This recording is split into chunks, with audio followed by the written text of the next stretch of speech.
Alors Josué dit, ouvrez l'entrée de la caverne et faites-en sortir ces 5 rois. Et ils firent sortir ces 5 rois, et quand ils les eurent emmenés à Josué, il dit au chef des hommes de guerre, approchez-vous, mettez vos pieds sur les coups de ces rois, ne craignez point, ne vous effrayez point, fortifiez-vous et ayez du courage, car c'est ainsi que l'Éternel traitera tous vos ennemis contre lesquels vous combattez. Il voulait faire comprendre à ses chefs que toute trace de frayeur devait être absolument bannie de leur cœur. C'est pourquoi il les mit dans une telle proximité de leur ennemi.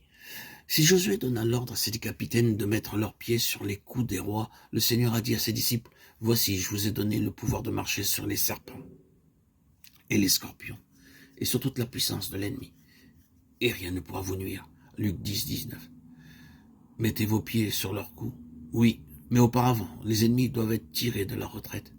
S'il y a des ennemis cachés dans telle ou telle caverne de votre vie, il vous faut les en faire sortir, puis les regarder en face. Si ces ennemis vous inspirent une crainte insurmontable, demandez au Seigneur de les tirer lui-même hors de leur cachette et de les amener à la lumière du jour pour que vous puissiez les considérer. N'ayez pas peur que tout soit manifesté. Priez pour que toutes les machinations secrètes de l'adversaire soient mises à découvert.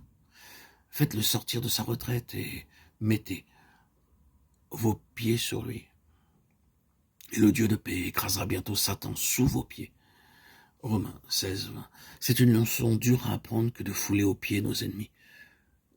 Quand elle me fut enseignée il y a un certain nombre d'années, cela me conduisit dans l'une des plus grandes crises de ma vie.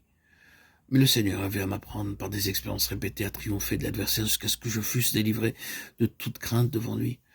À cette époque, je m'occupais d'une personne que le diable avait séduite d'une manière terrible et je cherchais à lui venir en aide. Je ne savais pas alors ce que je sais maintenant et j'essayais par tous les moyens possibles de l'amener à la délivrance. Mais en vain, à part de courtes périodes de temps. L'adversaire tentait de m'effrayer, mais je me rendais compte que si je me laissais gagner par la plus légère crainte, il aurait le dessus. Je connaissais très peu de choses à cette époque-là sur le combat spirituel contre les puissances sataniques. Mais j'avais l'intuition que je ne devais pas les craindre et maintenir mon esprit dans une attitude de virilité, de calme absolu. Il m'arriva plus d'une fois de sortir de chez cette personne après avoir soutenu un combat intense contre la puissance de Satan en elle, pour me rendre directement sur l'estrade. À peine avais-je le temps d'ouvrir ma Bible pour recevoir un message avant de me mettre à parler au public. Bien souvent, j'entendis mes auditeurs faire cette réflexion. Comment cela se fait-il que Dieu bénisse tellement son message? Mais ils se doutaient peu de la manière dont j'avais gagné ma victoire avant de me présenter à eux. J'ai patienté avec cette âme année après année, refusant de m'en décharger, comme j'aurais facilement pu le faire. Mais le Seigneur s'est tenu à mon côté et a exaucé maintes et maintes fois mes supplications. Un jour, par exemple, je me présentais devant Dieu et lui dis, si cette pauvre âme commet des actions qu'il serait nécessaire que je connusse, je t'en prie, mets-les en lumière. Ce même soir, elle me mit une lettre dans la main en me disant, lisez cela.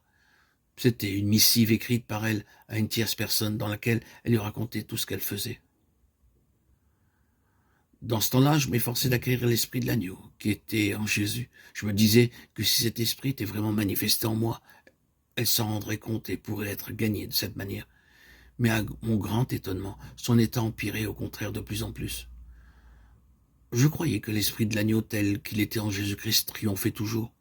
Mais au lieu de cela, il me semblait que plus il s'affirmait en moi, plus le diable la tenait en son pouvoir et gagnait du terrain.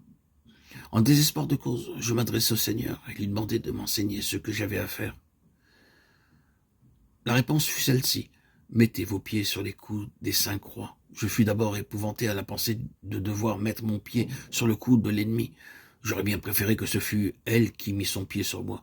Mettez vos pieds, est-il écrit dans le livre de Josué, sur les coups de ces rois, au verset 25. Ah, mais c'est tellement plus facile d'être un agneau que de faire cela. Je ne reçus cependant aucun autre message, je savais que l'obéissance était le seul chemin qui me mènerait à la victoire. De sorte que quand cette personne vint me voir, au lieu de l'écouter avec un sourire comme si elle n'avait rien fait de mal, je lui dis, Dieu m'a montré que je ne devais plus sourire et être aimable avec vous, jusqu'à ce que vous soyez repentis, que vous ayez renoncé définitivement à toutes vos mauvaises actions. Il m'interdit de continuer à passer par-dessus vos péchés et à l'ignorer, car je m'aperçois que le diable ne fait que prendre un plus grand empire sur vous par ma tolérance.